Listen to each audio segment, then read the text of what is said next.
Bismillahirrahmanirrahim. Assalamu alaikum and good evening, all dear viewers. Welcome to my show, Sports Talk. This is your host, Hussein Mahmood, bringing you live debates on UC TV. Many thanks for all your support and encouragement so far. Please do continue to like, share and comment on our media content being published and subscribe to UC TV for ongoing notifications. We're certainly getting closer to understanding why we are not yet seeing British South Asians breaking into top flight football. All episodes are up on demand on my Facebook fan page Sportstalk TV and UC TV YouTube with a green logo. Watch, like and share your views. We're breaking the mould and making the change happen. The topic we are pressing needs attention, so Sports Talks provide the platform to give our youth hope and added intelligence on and off the pitch so that they can advance in their developments across all areas and break through. Diversity, equality and a fair qualification system being my number one agenda. We've learnt so much so far, and we've brought people who have shared their knowledge and experiences ranging from coaches, referees, semi-pro players and the management teams. We are most definitely getting closer to breaking the mould and making the change happen, so please do keep involved. I need you and we need this change to happen because one man can achieve great things, but a team can achieve incredible things.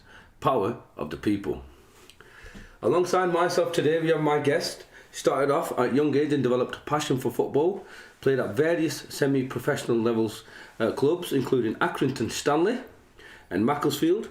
Before getting his professional contract, sadly he sustained a bad shoulder injury which meant he dropped to local league teams where he had plenty of success. So without further ado, let's bring my friend from Accrington, Mr. Imran Rashid. Assalamu alaikum, Imran. Wa alaikum assalam. Really good to see you. Yeah, you too. Always off the pitch this time. I know, it makes a change that, doesn't it? Makes a bit of a change. Are you doing everything good? Alhamdulillah. It's a pleasure to have you today, Imran, on the show. I'm really interested to learn some of your journeys and your insights, and kind of share the experiences that you've had for our views. We could understand a whole lot more. Absolutely. The topic, obviously, we're pressing is why we are not yet seeing British South Asians getting into top flight football. So, Imran, without further ado, do you want to just tell us how it started for you with football? For me, it started at a young age, playing a bit of football in primary school, playing on the streets, and then just going into local teams, getting picked up, and it was that little battle between do I do my studies, do I do football, where do I go from here? And for me, the biggest thing was alhamdulillah, the support of my father, pushed me forward and started at a young age getting bigger and bigger with a passion, and then we started just mixing a bit more, so moving out and branching out into local leagues, local teams, and then from there I went on to my goal of becoming a semi-professional. Excellent. I think I do remember them times back in the day, when we used to sharing a pitch together. Oh yeah, I remember them, yeah. I mean, you went off for a little bit as well. Where did your initial journey start from for playing 11-a-side? Because I know, Imran, you was one of the lads in Accrington who chose the 11-a-side format. And you kind of enjoyed that, with the rest of the lads, including myself to that level, played a lot of 5s and 7s. Yeah, it was more to do with the fact of breaking that taboo of the whole Sunday League game. Yeah. So I think the biggest thing for me is branching out into that league and going further and playing with mixed teams. So not just playing with Asian teams, playing with different teams, predominantly that white teams. Yeah. Trying to get a recognition in there. Yeah. Don't get me wrong, it was hard. It was a bit of a slog, but it was about that determination to succeed and go further. So I started off in lower leagues, played a lot of Sunday football. And then from there, it was that drive to go further and getting a bit of a taste and going further from there. Absolutely. When you're saying hard there, Imran, that could mean a lot of things. What was kind of hard for you initially? Was it the fitting in, gelling in, or the game? It was more to do with the recognition. Right. I had to work twice as hard. I had to work even further, and it was a fact. Do you think you had to work harder than the rest of the team? Yeah, absolutely. It was always the case where we had to work harder, and at a young age you don't see anything different. You think, I need to try harder because someone in front of me is getting picked before me all the time. So it's about moving further and trying to be in there. But the one thing you have to remember is it's about fitting in as well. Sure, it is about fitting in. It's massive in that sense. Is do we take on after the game? do you start going for a bit of a drink down the pub and do you mix in with them, or what you do is you cut off there and you go home and you do things. So it's about looking at all them things as well. Absolutely. And how did you kind of manage that, Imran? I mean, for me it was simple. Alhamdulillah, with the embedding of Islam as well in life, it's about making sure that football is one side and going home and doing everything else as well. So it was about being determined to make sure, and in many ways I was blessed with a good coach. He understood the culture. Right, yeah. So he knew that I had to break off and go. Where was that coaching? That was just a local league in Accrington, to be honest. It was at Huncourt United. Okay, all right. So you probably know. Yeah, I do know that. I played against him. So yeah, he was very good. Yeah. What was his name? Do you remember his name? No, I can't remember. It was a long time ago. What's the kind of things that he was kind of telling you? Because I'm talking about here, man. We're talking about British South Asians breaking into top flight football, and there are many things that you mentioned: school, education, madrasa, masjid, all that kind of thing, conflicting, which we have had on our show between episodes 1 and 5, which are available up on demand. That's good. But fitting in is a key aspect, and when you're kind of going into a new team, you don't know the lads, and you've got to kind of find that recognition. It's not just the football that speaks, is it, Imran? No, it's your personality as well, and at the end of the day, I think the bigger thing is, it's about looking at, are you going to allow yourself to integrate in that way, in the right way, and it's about your personality shining through, and that's the biggest thing, and you have to be strong at that, and that's one thing that I realised. You've got to be mentally strong upstairs. Yeah, because you get a lot of knockbacks. Mm-hmm. Because at the end of the day, a lot of disappointments. There's a lot in that sense. And you've got to turn that around. And when I was young, I'll tell you, I'm a bit older now, and you know that as well. But David Beckham was an icon. Yes. So I played with a lot of lads, who were from Bury, the diamond earring with the spiky hair, and it's about fitting into that culture. Did I want to follow that trend, or did I want to be on my own? In that sense. There was no jewellery, there was nothing like that, no dye in my hair. It was about just going out and just playing football, expressing yourself, and letting the football express yourself. So there's two little groups that you have to look at in that sense. On and off the pitch, yeah. Yeah, absolutely. All right, man. So tell me, you've played for Accrington Stanley as well. Yeah, big up Accrington. Yeah, definitely. Yeah. How was that journey? How did he get to Accrington Stanley? That was, in my sense, it was about knowing a few coaches that I knew, and they were saying to me, why didn't you give it a go? So I went to a couple of trials, played a couple so these are your games. Sunday leagues, your home courts. Literally, it was more to do with the fact of when I dropped down to the lower 7-a-side leagues, getting to know a lot of people, and in that sense, it was going for different teams. So from there, what happened was I knew a couple of coaches. Originally, the first route, he said to me, he goes, "You're local, let's look at something big." So he gave a call to Blackburn Rovers. Okay. So in that sense, what it was is he rang up and he told me this word for word, and I'm not masking anything whatsoever. It's not about the whole thing of trying to make a topic out of nothing. But basically, he told me, he goes, "Look, Imran, I've rang him." The coach picked up the phone. He said to me, "Tell me his name." He told me my name, Imran Rashid, and his answer to that was, "Ask him not to bother." That was his response to me. Right, okay, just off your name? Just off my name. He told him, tell him not to bother. At Blackburn Rovers? Yeah. Okay. In that sense. Alright, so... So unfortunately from there, it was, at that age, I thought to myself, what do I do? One second there, Imran. That's a knockback, right? It's massive knockback. Massive knockback. Yeah. And how old were you then? I was about 18, 19 then. Okay, so you played a fair bit of football by then. Yeah. Feeling pretty confident. Yeah. Raring to go, feeling good about yourself. And when someone tells you Blackburn Rovers, you don't shut your eyes and think, wow, you know what, it's not going to happen. You think, wow, it's an opportunity. Yeah, absolutely. I mean, I'm sure they were in the Premiership at that stage as well. Yeah, they were, yeah. Blackburn Rovers, right? Yeah. Okay, so just by your name, Imran, is not your back. So how do you turn that around yourself? I mean, what did you tell yourself at that stage to carry on having the passion for football? Do you know, if I'm honest, I didn't know what to think. I couldn't digest it at first. Okay, right. Because, you hear about racism, you hear about, a lot of stereotypical views or a lot of discrimination. But to have it on your name just in that instant, just like that, without even seeing you as a person, it took me a while to digest. Then it got to a point where I was quite a motivational person. So I was quite driven. Sure, Imran, I know that about you. so for me, the biggest thing No was doubt about that, man. is not to give up hope. Where one door closes, another door opens. So the same friend, in that sense, in that same way, he said to me, "Look, I've got a couple of the contacts. Why didn't you talk about, maybe looking at Aki Stanley starting in the reserves?"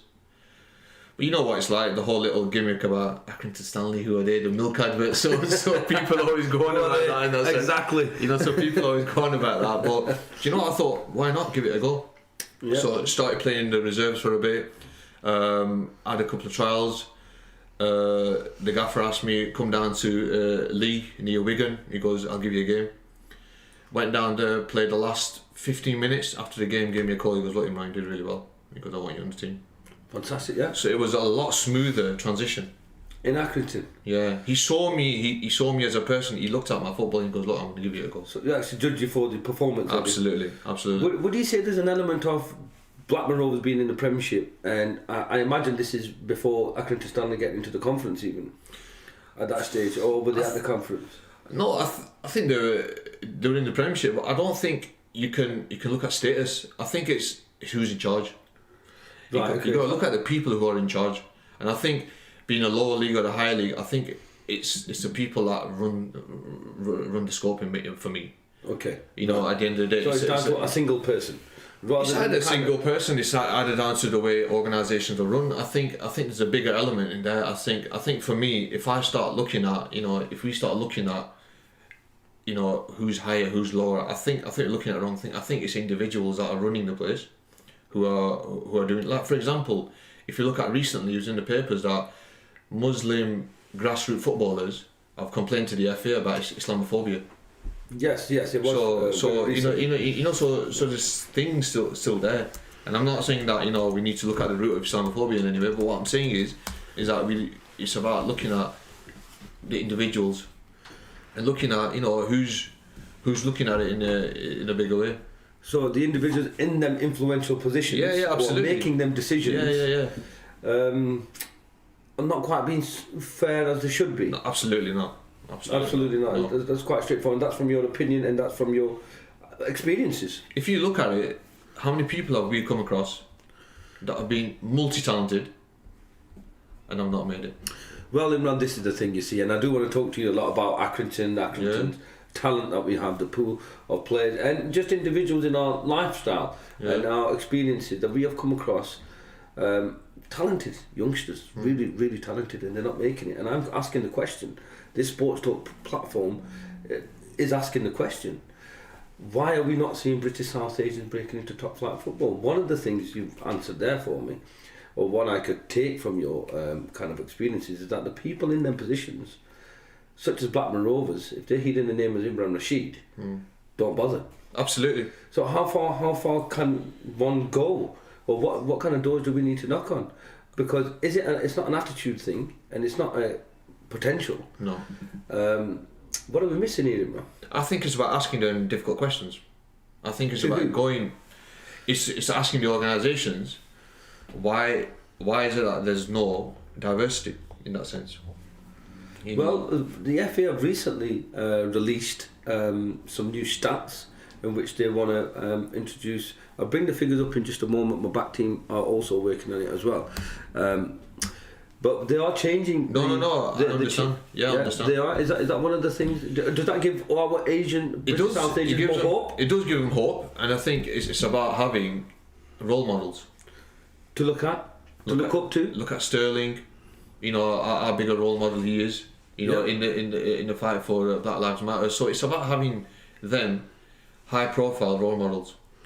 Okay, all right. So, you're absolutely right there, man. So, tell me more about your time at Accrington Stanley. Then, how did it go from there? I mean, how many games did you play? What kind of moments did you enjoy? I played a couple of games. A lot of the training was quite enjoyable. It was very, very inclusive, and that was one thing that I really, really enjoyed. It's about that inclusivity. So we had excuse me. We had quite a lot of people. And at my time there, they took on a lad that just came from Turkey as well. Okay, yeah. It was absolutely phenomenal. Both footed, skill, balance. He had everything. He was a striker, and he took him on. He played, he had the thing, and he went on. I enjoyed it because of the fact. You play alongside him as well. Yeah, a couple of years. Yeah, do you remember his name? He's called Ahmed. Ahmed, yeah. Yeah. I can't remember his surname because I can't remember what it was, but he was called Ahmed, and in that sense, he was brilliant. But it was show the diversity of the team because they picked him on basically his skill. It wasn't anything else.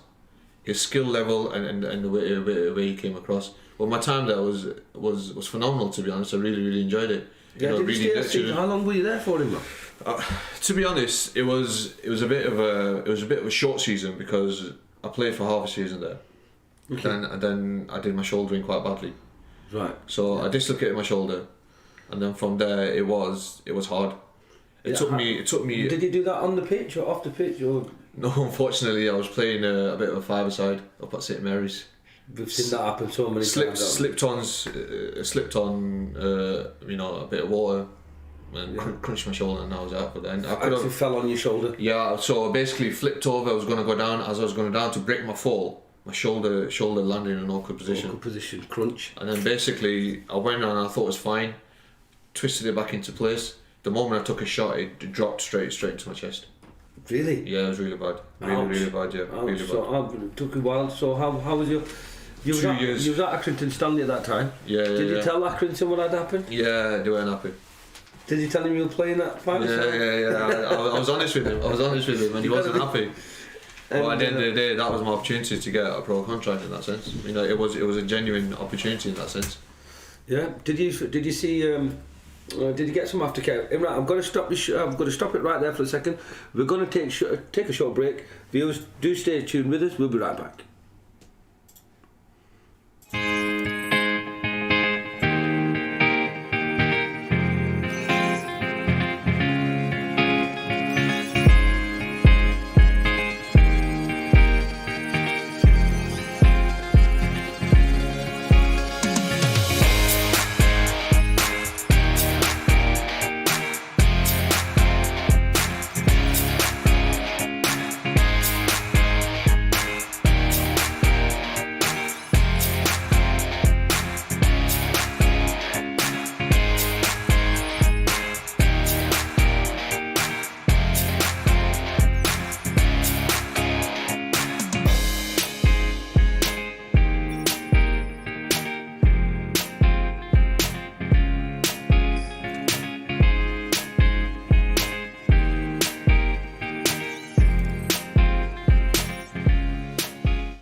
Assalamu alaikum, welcome back all dear viewers. It's your host Hussein Mahmood on Sportstalk and UC TV with my guest Imran Rashid.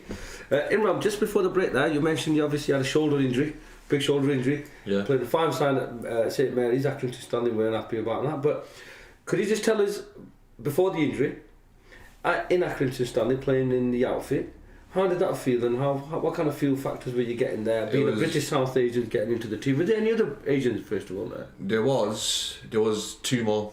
A lad called Irfan, and then there was another lad I can't remember. But then obviously Ahmed came as well. Okay. So that gave us a cluster of 4, which is quite nice. It was quite nice in that sense. So you got a good feel of that? Yeah, very good feel. It was really good.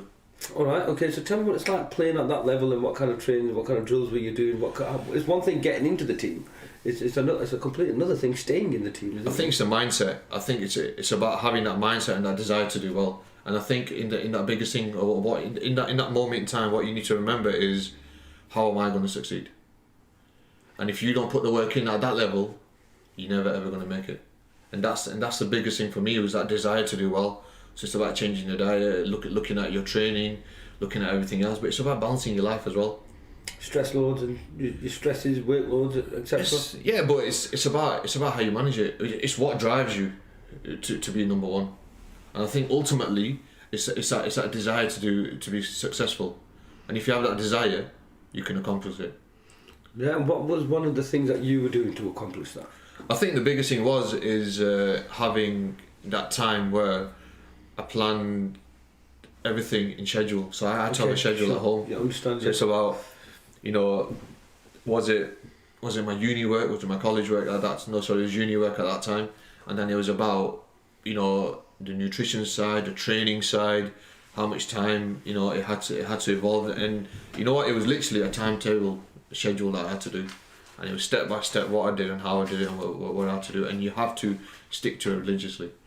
Yeah, so it's basically a chart, a timetable. Right? Absolutely. A Yeah. pretty strict timetable. So when you're getting onto the pitch at Accrington Stanley, tell me what it's like when you first get onto the pitch. What kind of skill set, what kind of mindset was required to kind of fulfil the training requirements? The big thing is trying to keep up with everything else. So it's about making sure that you're on the same par as everyone else around you. So it's about standing shoulder to shoulder with everyone, and it's about making sure that what they can do, you can try and do it better, or you can be on par with them as well. But it's about constantly putting in that hard work. So at times I was first in, last out on the training field. So it's about putting them extra drills in. Yeah. And it wasn't even kicking a ball. It's about working on my fitness. So I do extra rounds around the pitch. So I do an extra 15-20 minutes. You know, Yeah. just on your own. Just on my own. Just running around and making sure that sometimes a couple of lads used to come with me, but a lot of the time I should say, look, it don't make a difference to me. It's me. I need to do well. I'll do it on my own. So I used to do that quite a bit. Excellent. So it was a lot of time spending doing that, doing everything for myself. Fantastic, brilliant. Okay, so where do we go from there then, Imran, in terms of your Accrington? After you had this injury, did you go Macclesfield before Accrington, or was it after?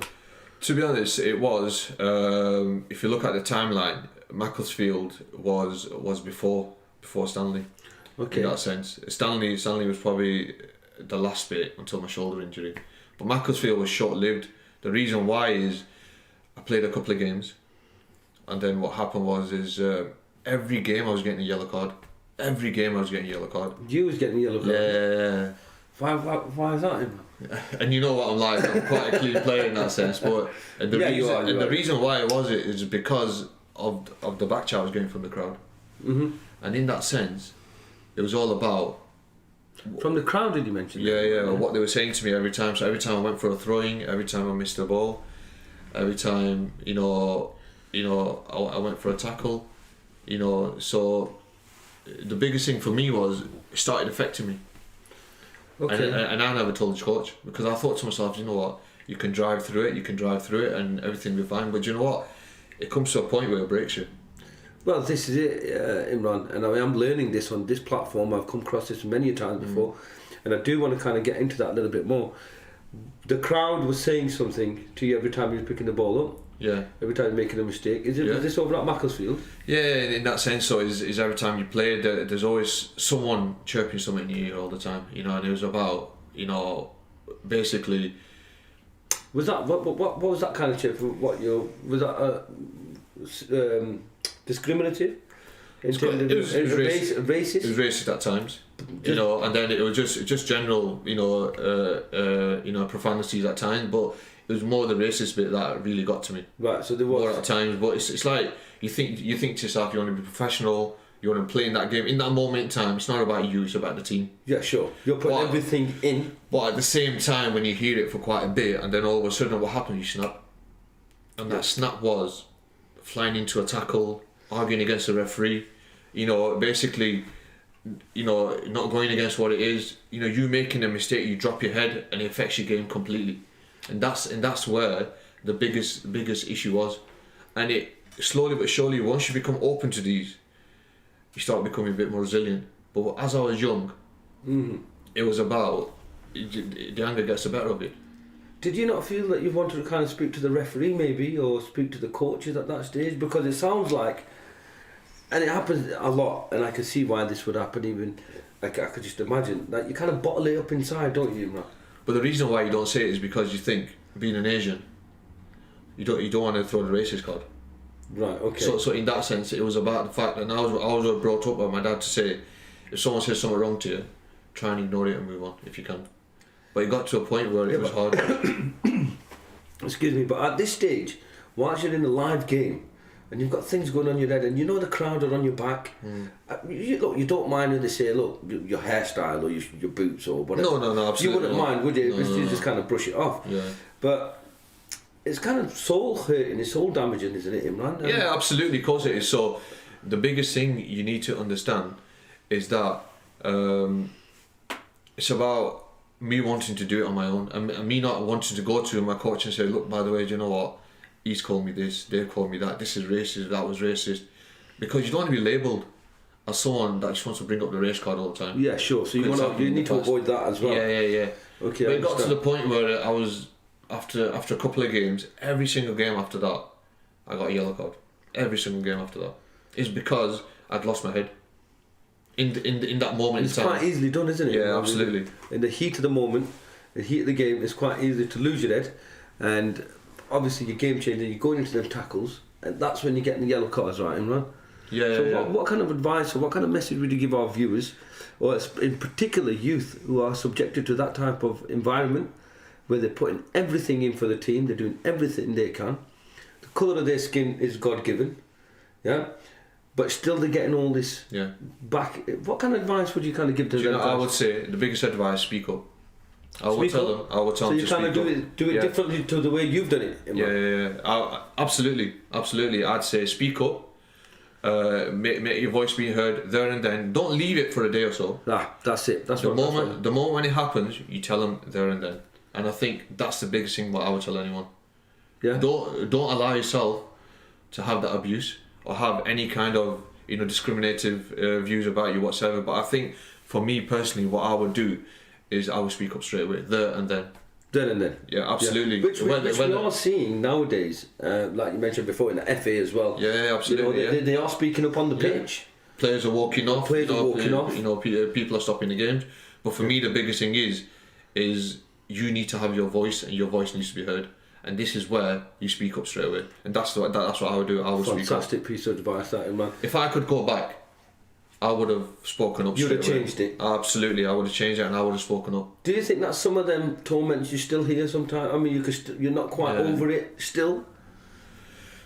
I think as you get older, you move on. But I think the biggest thing you need to remember is the word support.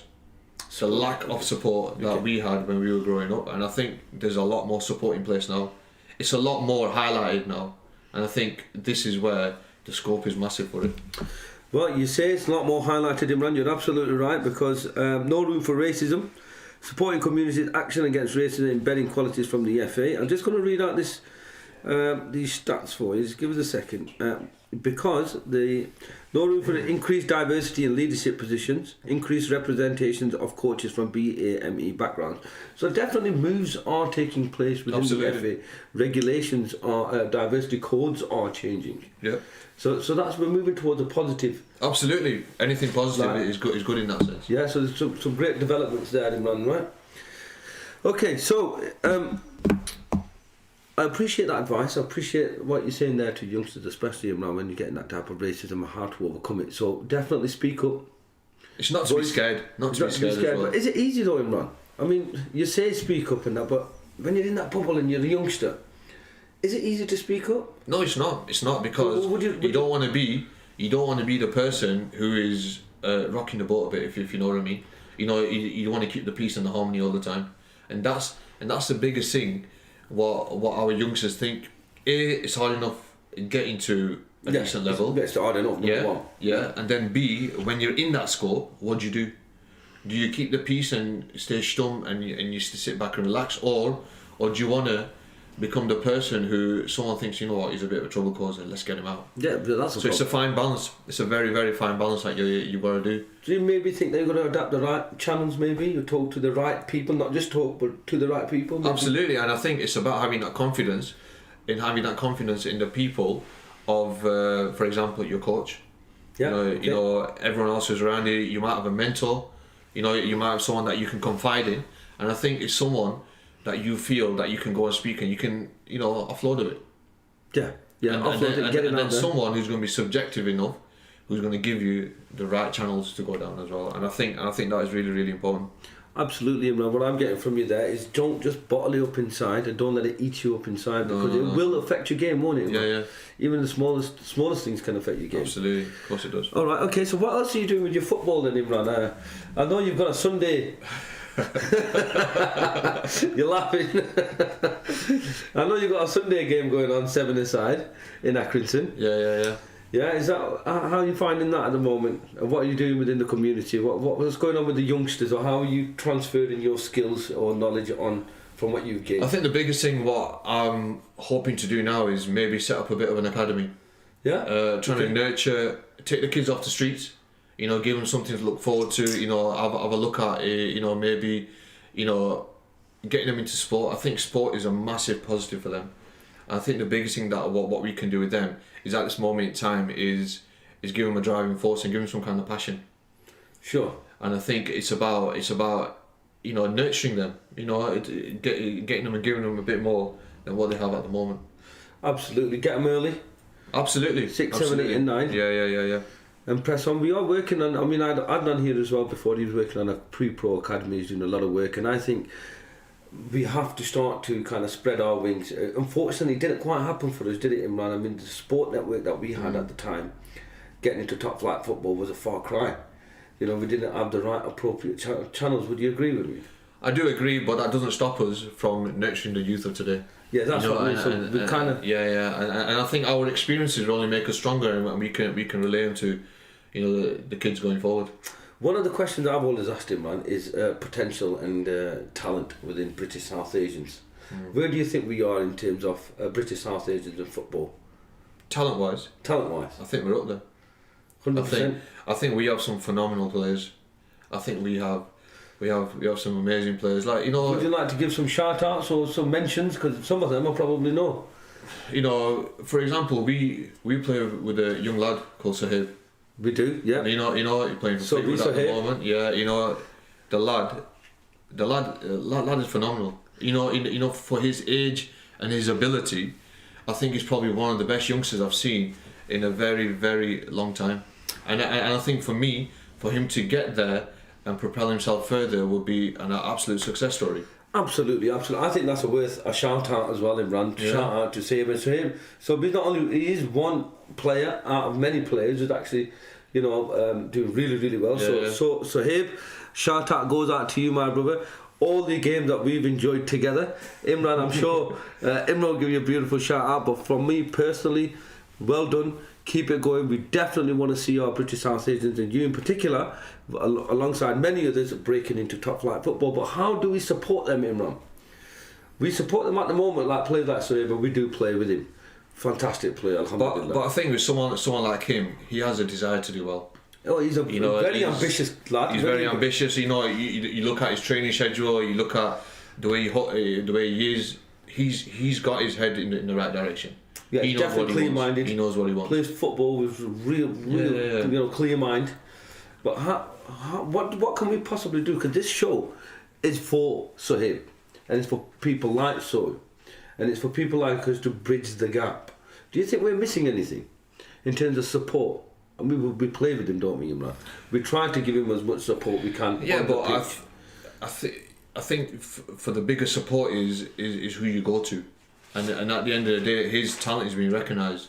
But on, you know, with himself as well, you know, he does a lot of work himself in the community, and I think that's brilliant. And I think, you know, that's good. You know, when I was growing up, I had one of my friends called Asif Mahmood. I don't know if you remember him. Yes, I do know. Yeah, absolutely. You know, he was one of my inspirations or a role model because he, even at primary school, he was playing for Blackpool then. Yes. You know, he had trials for Blackpool. He did well. You know, I had another one of my friends. You know, called you know Zaid Hussain. Zaid Hussain, yeah. Ahmed Zaid. You know, he went for Portsmouth. He got selected for Portsmouth under 23s. You know, so you know, there's people that are close to us that have done well. You know, unfortunately, you know, injuries got the better of him. You know, Asif moved on. You know, he was doing his own thing, but they were inspirations. You know, they were people that I looked up to, and it was really good to see that, you know, we had people that we grew up with that were doing well.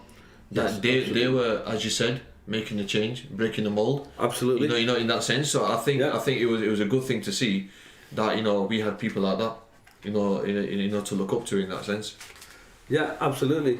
In terms of professionalism, people like Asif Mahmood and stuff, what do you think they were doing differently to get into their positions, Imran? And what kind of encouragement can we give our youth? parents, his dad was a driving force. So literally, his dad took him from A to B to B to C, A to Z. He took him.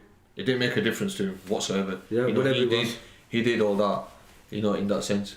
Yeah. Okay. And what have you played much in Blackburn? Yeah, a lot. I've played a lot in Blackburn. Yeah. Being quite blessed to play with a lot of good players. Alhamdulillah. Yeah. Witton Park League when it was at the top. I played with some phenomenal players then. Yeah, I played there myself. Some very good players. They were very, very good players. Who played alongside Imran from Blackburn? Played with, if you know him, Shaky Butt. Do I know Shaky Butt? Yeah. I do. I must say, I do. Played alongside Jav, Fayaz Barucha, Mushi. All these lads who played. I played for the teams I played for were Queen's Park Rangers. So I played with a lot of the lads from Carolia side. So I played with a lot of them. I played for Swallowfield as well. So a lad called Bitsy. All them lads. Who are well known. In the circuit. There was some really good players. Is that 11s as well in London? Zubair and all them lot. No, it was 7-a-side up at Witton Park. Brilliant players. Yeah, so once again, when you're talking about talent, so you've got Soggy, you've got Mateen Kamaluddin, you've got loads of players that we played with, and they were brilliant players. Then. Yeah, and I've got to put this question out there. What do you think the level and the standards of Accrington and Blackburn at that time to now? It's a side question, just something I want to know personally, really, Imran. Personally, I found the Blackburn League always harder. Harder? Yeah, I'll be honest with you. At Witton? I found it at Witton. We're talking about Accrington Sports Centre, right? No. There's no patriotism. There's no. I'm Come not on, take Imran, sides. I'm being honest, mate. I'm being honest. The level in Blackburn was a lot harder. I've got to say, but you know what? It made me a better player. Yeah, but would you say, Imran, on a side note, and I know this is a British top flight football here, we're just talking about a local Blackburn Accrington here, the physicality in Accrington in terms of crunch tackles, because we had Malouk Hussein on the other day, right, and the other week rather, on episode 16 I believe, right, and he was talking about grazes. You'd remember from Hyman Sports Centre days, yeah.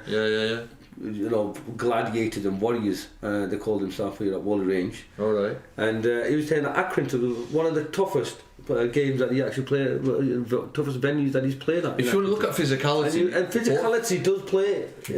Both leagues were physical. There wasn't a day in either league that you could say that I didn't come home with a graze. In both leagues, right? Both leagues were physical within their respect. You can't say I can't pinpoint and say Accrington was a bit better than Blackburn or Blackburn was better than Accrington. More physical though. More physical in that sense, no? You could say in that sense as a physical, but I think in a lot of ways there was a lot of similarities, but there was a lot of differences in both leagues. There was, when I started playing in Witton, I absolutely had no idea what I was coming into.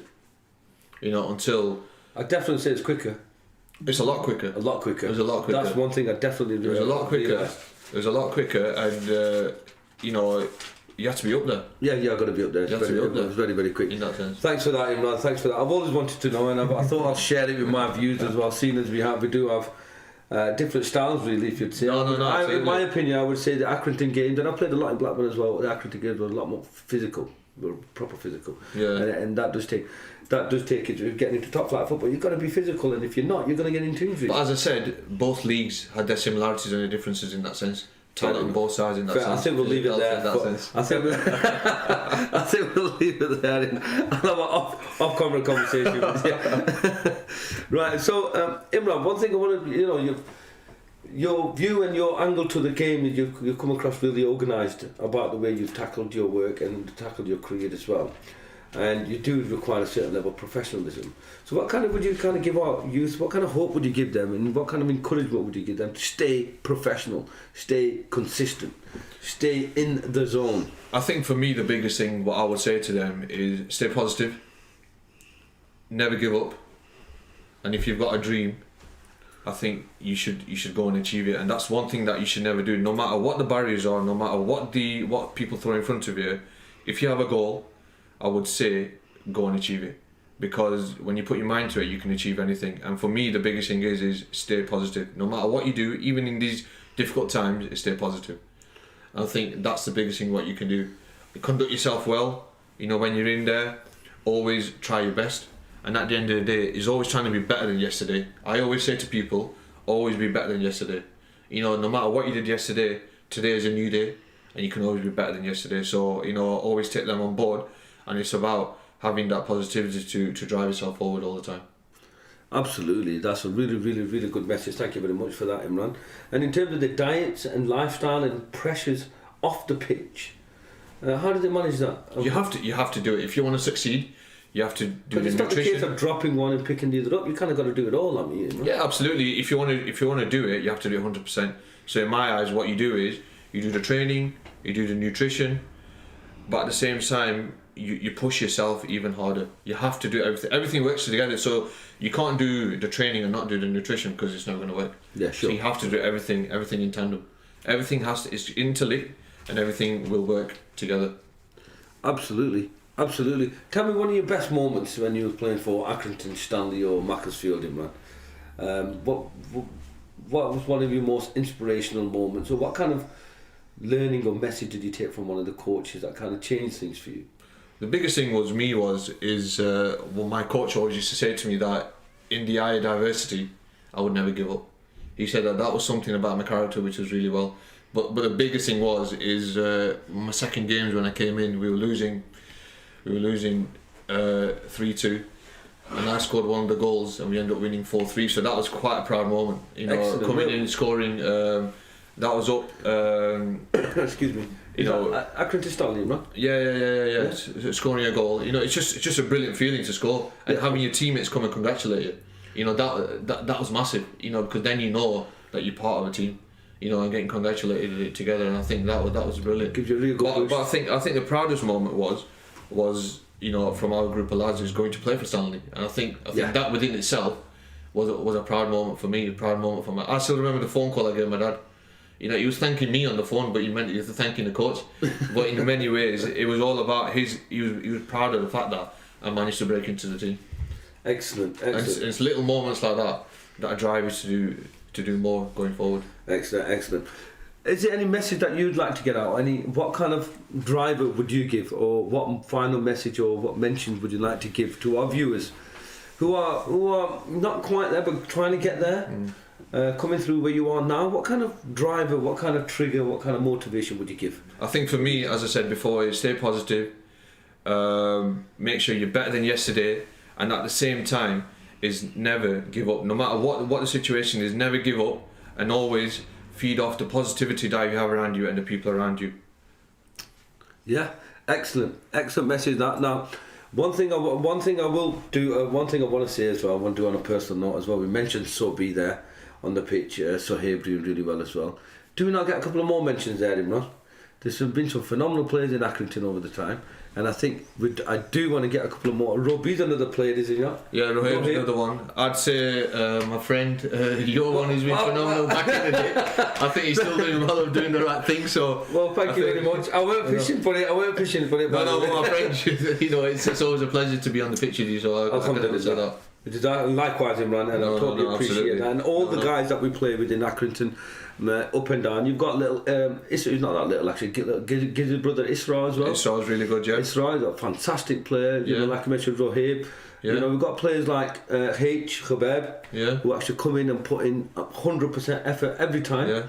Yeah. So you know, all the lads from an Accrington perspective, and now we have you on the show as well, Imran. I do want to give a big shout out to all the Accrington lads that I've shared the pitch with, all the players, all the encouragement we've been getting, and everybody I've played with. If I missed anyone from Accrington in particular, thank you very much. Even the old schoolers, Nad Ashraf. You know, we have Steve Pickup. Yeah, Steve Pickup. Lots of lads. There's so many lads in Accrington. If I do miss anyone, do accept my apologies, but it's been an absolute pleasure playing with you all here in Accrington, and I'm sure Imran, you would agree as Absolutely, well.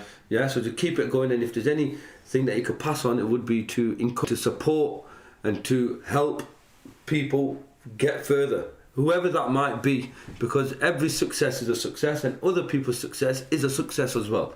Absolutely. Is that right, Imran? Yeah. Okay, well guys, Imran, first, thank you very much for coming on the show today. It's been my pleasure. It's been a real pleasure. Thank you very much. Thanks for all your insight. That's all we've got time for on this occasion. On this occasion at Sports Talk UC TV. Please do stay tuned with us. Like, share and comment on the media content being